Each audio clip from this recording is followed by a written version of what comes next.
vlog is mag-vlog ulit tayo. Pero yung vlog na to is very important. And syempre, nakaano tayo ngayon sa problema natin sa COVID. So, I decided na mag-vlog ng mga information about sa COVID. Kung saan ba nanggaling yung COVID, kailan ba to na nagawa, kailan ito dumating sa atin, ganun. So, ayan kung ano yung mga symptoms, kung ano yung mga pwede natin gawin para maiwasan yung COVID pa. At maiwasan din tayo mahawa ng COVID. So, without further ado, let's get started. So, ayun na po, magsisimula na po tayo. And as you can see, wala ako sa kwarto ko. And hindi to po aking kwarto. Hindi po ito yung kwarto ko. So, kwarto po to ni auntie. Yan, may aircon siya dyan. Tapos yung kwarto ko is wala, diba? So, ayun. Never mind na yung background. Mas importante yung content natin ngayon is very, ano tayo ngayon sa COVID. Department of Health. Ayun, COVID-19 facts. So, last updated March 2, 2020. So, ilalagay ko na lang po sa description box. So, let's start. Una, mga pangunahing impormasyon. Ano ang coronaviruses? Ang coronaviruses ay isang malaking pamilya ng virus na nagdudulot ng iba't ibang sakit mula sa karaniwang ubot-sipon hanggat sa mas malubhang mga impeksyon tulad ng MERS-CoV at SARS-CoV. Ang coronavirus ay maaari ring magdulot ng iba't ibang sakit sa mga hayop. Next, ano ang novel coronaviruses? Or virus lang. Ang novel coronavirus ay isang bagong uri ng coronavirus na hindi pa natatagpuan sa mga tao noon. Ito ay nagdulot ng malalang pneumonia sa ilang tao sa bansang China at kumalat na sa ibang mga bansa at syudad. So, noong ika-12, 12 ng Pebrero ng kasalukuyan taon ay pinahayag ng World Health Organization na ang kasalukuyang sakit na novel ay opisyal ng pinangalanan at tinatawag na coronavirus disease 19 or COVID-19. Next, saan nagmula ang COVID-19?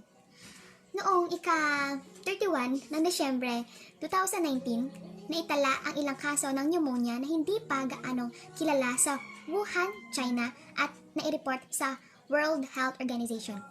Napag-alaman na lamang na ang outbreak ay dulot ng isang uri na hindi pa nakikilalang coronavirus.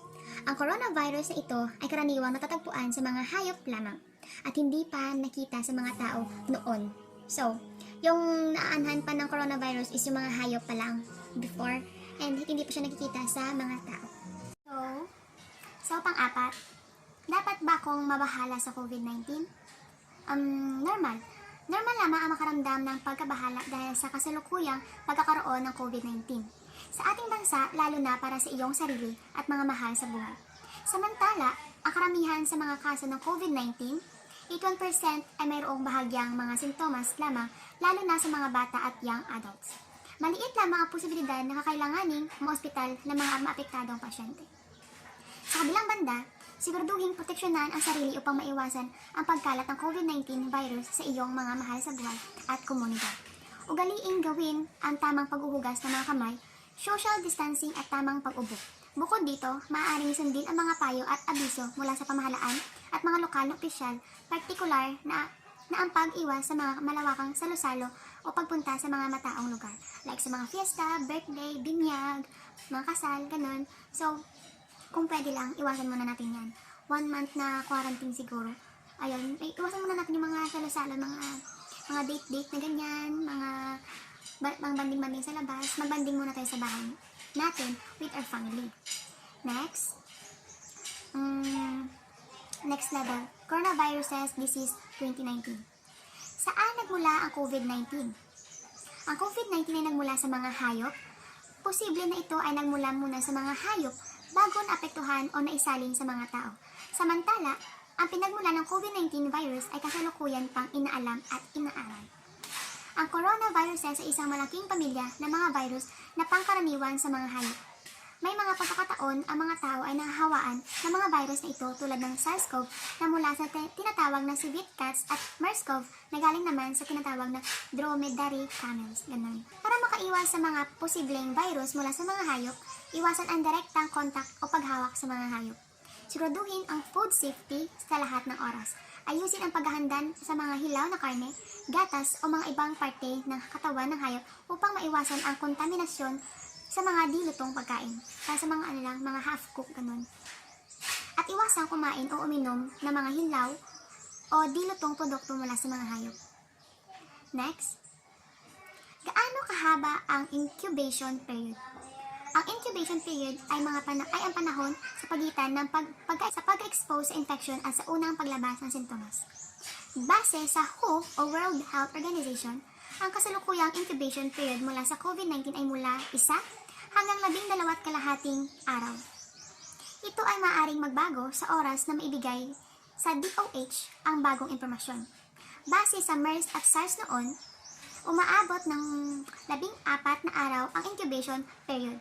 Sa COVID-19, inirekomenda ng World Health Organization na i-monitor ng 14 na araw ang mga kumpirmadong kaso.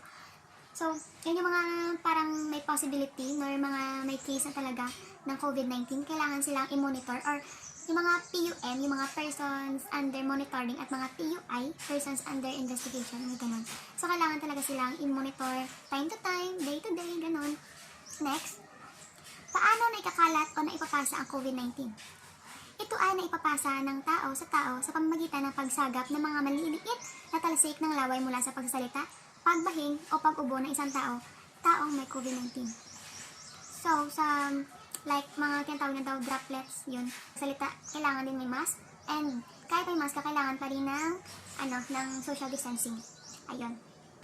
Gaano nagtatagal ang virus sa mga bagay o kagamitan? Base ulit sa World Health Organization, wala pang kumpirmadong oras kung gaano nagtatagal o nagsosurvive ang virus ng COVID-19 sa mga bagay o kagamitan.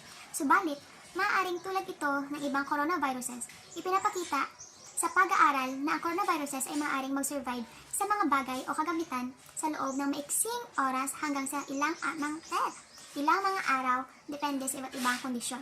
Halimbawa, uri ng kagamitan, temperature at humidity sa kapaligiran. Ayun. Pangwalo, ligtas ba ang tumanggap ng mga package mula sa China? Oo. Mula sa aming pagkakaalam sa mga coronavirus, hindi sila nagsasurvive na matagal sa mga bagay tulad ng packages or mga sulat.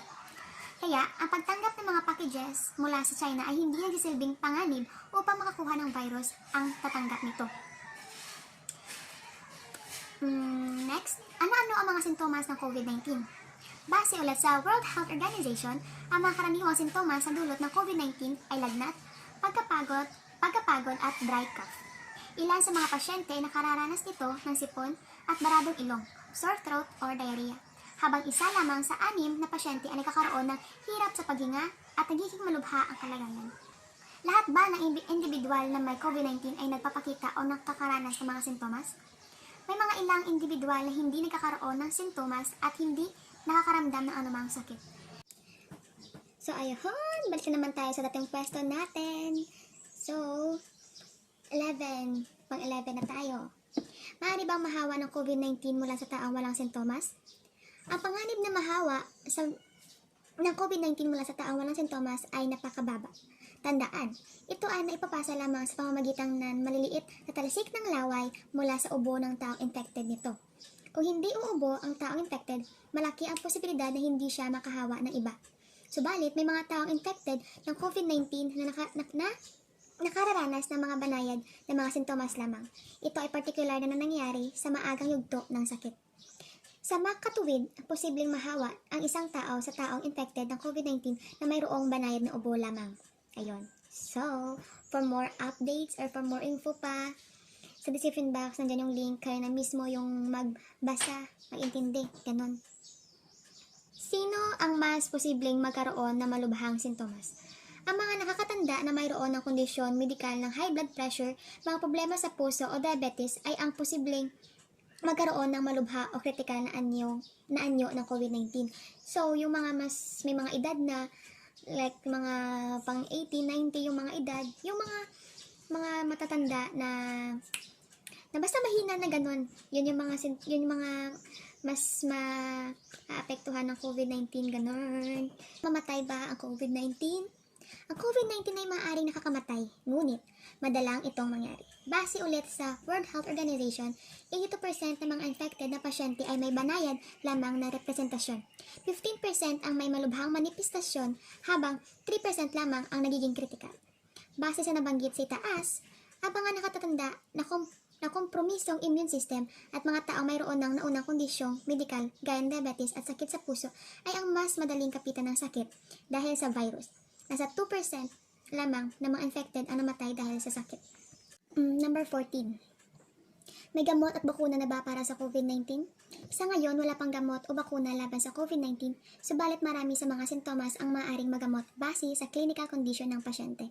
Ang supportive care para sa mga tao infected ay lubos na epektibo sapagkat marami ang nakarecover dito dahil lamang sa supportive care. Kasalukuyang dinadevelop at sinusuri sa pamamagitan ng mga clinical trial ang mga bakuna at particular na mga gamot. Ang World Health Organization at Department of Health ay nakikipag-ugnayan sa mga nagde-develop ng mga bakuna at gamot upang malaman ang mga posibleng pagkukuhaan nito. Kabilang banda, ang DOH ay patuloy na pinapayuhan ang publiko na regular at madalas na paghugas ng kamay, takpan ang bibig at ilong gamit ang tisyo o loob ng siko sa tuwing uubo, at panatilihin ng 1 metrong distansya mula sa mga umuubo. Iba pang impormasyon, tingnan ang seksyon ng protective and preventive measures. Ayun nga, so tingnan nyo talaga yung link guys para mas malaman nyo talaga yung kabuuan ng detalye. Next, pareho ba ang COVID-19 sa Severe Acute Respiratory Syndrome or SARS? Hindi. Ang COVID-19 at ang SARS-CoV ay parehong coronaviruses at genetically na nauugnay sa isa't isa. Subalit sila ay magkaiba. Ang SARS ay mas nakamamatay ngunit mas lubos na nakakahawa ang COVID-19. Next naman na level, letter C, proteksyon at pag-iwas. Ito na. Ano ang aking magagawa upang maikalat ang COVID-19? Pinapayuhan ng DOH ang publiko na gawin ang sumusunod na protective measures. Ito pa rin pinakamabisang paraan upang maprotektahan ang sarili sa COVID-19. Una, regular na maghugas ng kamay, hugasan ang kamay ng sabon at malinis sa tubig na hindi bababa sa 20 seconds. Gumamit alcohol-based sanitizer kung walang sabon at tubig. Letter B, sundin ang tamang paraan ng pag-ubo. Una, takpan ng ilong at bibig ng tissue o manggas ng damit o loob ng siko sa tuwing uubo o babahing. Pangalawa, lumayo sa mga tao kung babahing o uubo. Pangatlo, huwag dumura kung saan-saan. Pang-apat, itapon ang ginamit at tissue sa tamang tapunan. Pang-lima, laging maghugas ng kamay pagkatapos umubo o bumahing.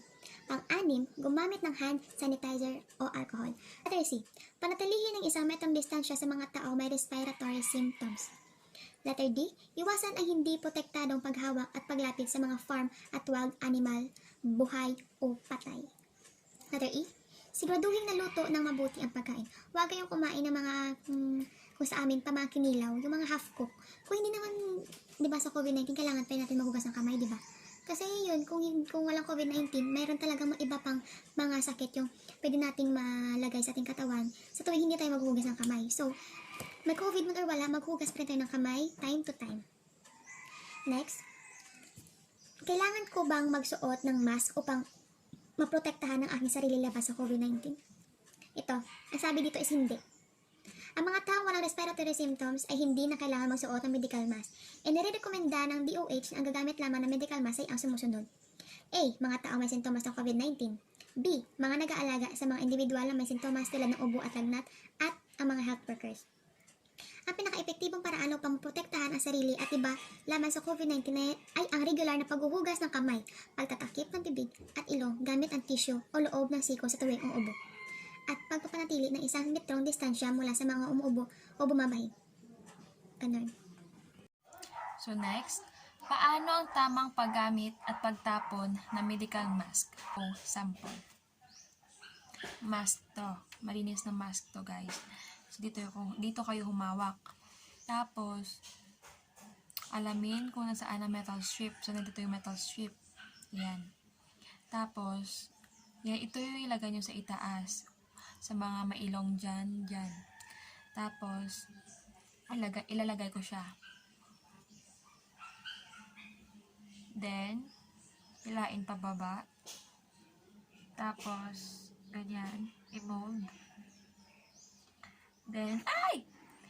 Then, pagkatapos gamitin, dito nyo kunin, dito nyo hawakan. Ganun. Tapos, huwag hayaang madikit ang ganito ganitong parte sa inyong katawan or sa damit nyo. Then iwasang hawakan ang labas ng parte ng mask. Itapon ng mask sa basurahang may takip at maghugas ng kamay. Next. Ano ang dapat gawin ng mga ospital na may COVID-19 patients under investigation or PUI? Responsibilidad ng Designated Disease Surveillance Coordinators ng mga ospital ang paunang investigasyon sa mga may posibleng kaso ng COVID-19 sa kanilang health facility.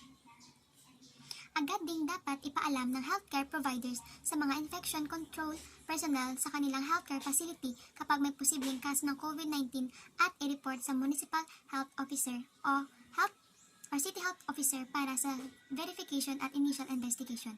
Ang MHO and CHO naman ang magre-report sa Regional Epidemiology Surveillance Unit gamit ang Event-Based Surveillance System ng Epidemiology Bureau ng DOH.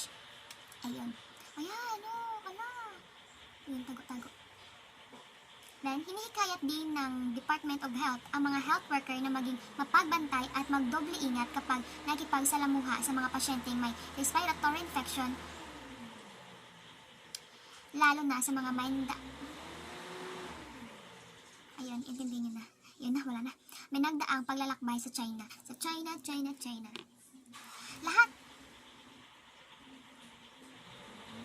Lahat ng healthcare facility sa bansa ay hinihimok na paghusayin pa ang kanilang standard infection prevention and control practices. Wait lang guys. Ayun, continue. Lalo na ang mga emergency department. Next, paglalakbay. Ano ang dapat gawin kung nakakaranas ng sintomas ng COVID-19 at nagkaroon ng malapitang pakipagsalamuha sa taong may nagdaang paglalakbay sa China o nagtungo sa bansang may kumpirmadong kaso ng COVID? Ang mga pasyente, particular na ang mga manlalakbay mula China na may sintomas ng lagnat at ubo ay marapat na agad na magpakonsulta sa ospital. Ang mga pasyente naman na walang sintomas ay pinapayuhan na sumailalim sa 14-day home quarantine. Yan yung nangyayari sa atin ngayon na nag-extend yung home quarantine natin. So, naging 1 month na talaga siya. Kasi, dapat 14 days lang. Nag-add ng ilang days pa. So, para nag 1 month na. So, mag-end kami dito sa April 30. Yan. Next. Ano ang dapat gawin kung nakaranas ng mga banayad na sintomas na tulad ng trangkaso ngunit hindi naglakbay sa China o iba pang bansa na may kumpirmadong kaso ng COVID-19? O hindi nagkaroon ng malapitang pakipagsalamuha sa sinumang naglakbay. Sa kasong ito, hindi na kailangan magpa-test para sa COVID-19. Kumonsulta sa pinakamalapit na health facility o sa health center sa inyong mga barangay. Next, mayroon bang travel restriction na pinapatutupad? Ang mga travel restriction ay maaaring magbago sa anumang panahon base sa mga development na nangyayari. Continue. Ito ay magbabase na sa desisyon ng Interagency Task Force on Emerging Infectious Diseases or IATF-EID na ayon sa maigting na risk assessment ng kasulukuyang sitwasyon.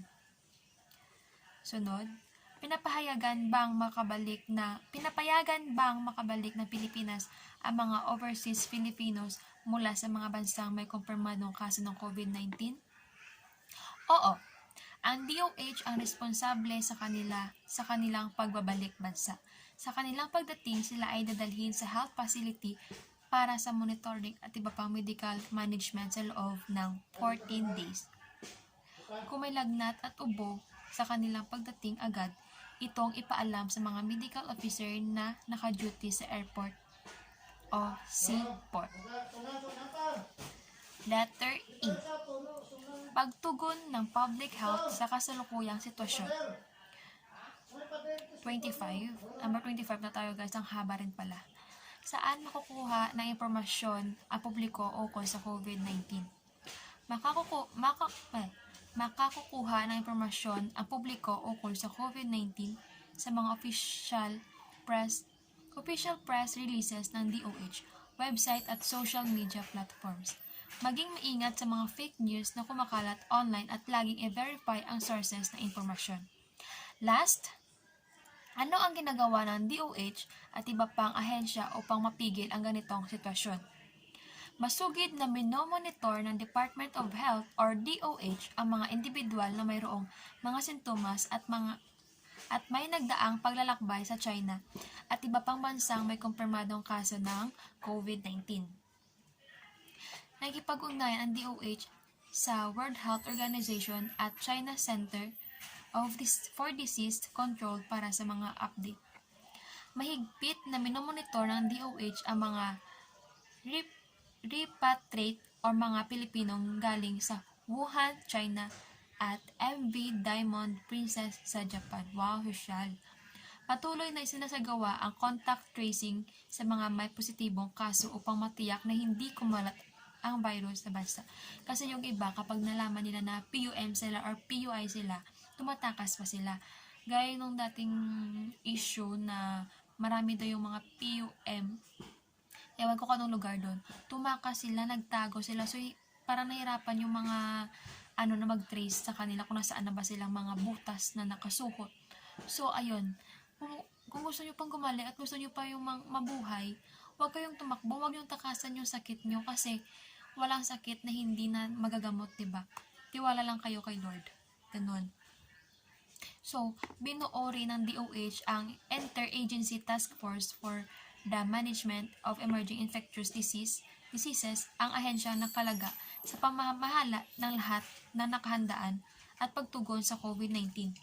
Binuo rin ang DOH Emergency Operations Center for COVID-19 ang command center na nakatalaga para sa pagsasaayos ng mga update at impormasyon sa mga patuloy na nangyayari ukol sa COVID-19.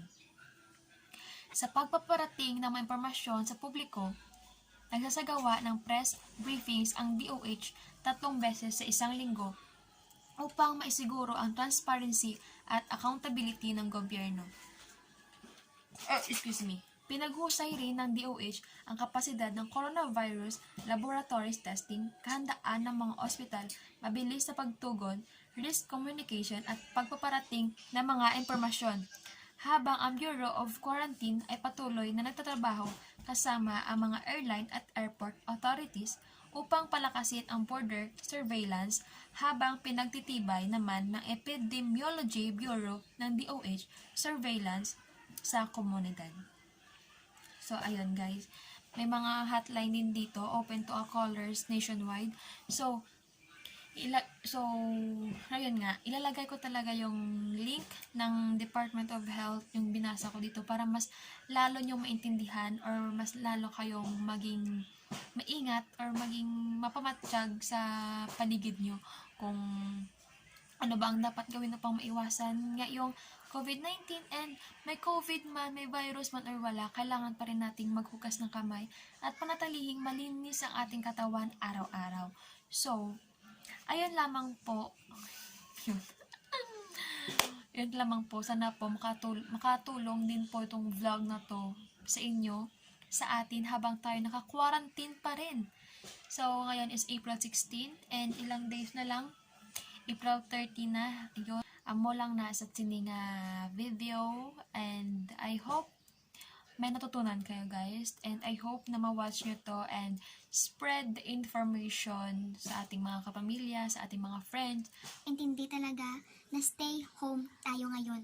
Kasi may sakit man tayo or wala, kailangan din natin makatulong sa mga frontliners natin. And guys, speaking of frontliners, please pray natin sila na sana maging safe din ang kanilang pagtatrabaho sa hospital, sa kalsada, yung mga nurse, doctor, yung mga police, yung mga nagbibigay ng mga relief goods, na sana maging safe din sila, and yung mga the rest ng pamilya nila. So, ayun po, pawis na ako.